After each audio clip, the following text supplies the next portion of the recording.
Pass দে goalkeeper ফাঁকা, মার kick মার। বাবা বলেছে মার মার। আস্তে কথা বল, তোর মা আর দিদি ঘুমাচ্ছে। মা টের পেলে আমাদের ঘর থেকে বের করে দেবে।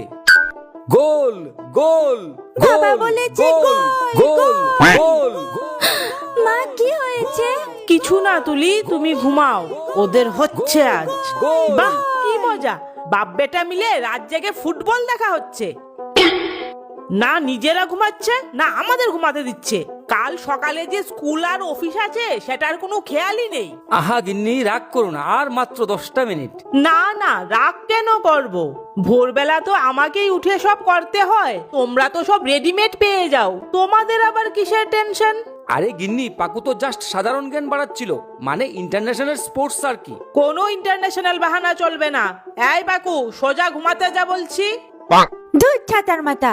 কাল স্কুলটা যদি মিস হয় না, তাহলে তোকে ফুটবল বানিয়ে বাড়ি থেকে বের করে দেব। রাগ করো না, আমরা ঘুমাতে চললাম। ফুটবল ওয়ার্ল্ড কাপে তো রেড কার্ড রেফারির হাতে থাকে, আর আমাদের ঘরে রেড কার্ড তো সবসময় তোর মার হাতে থাকে।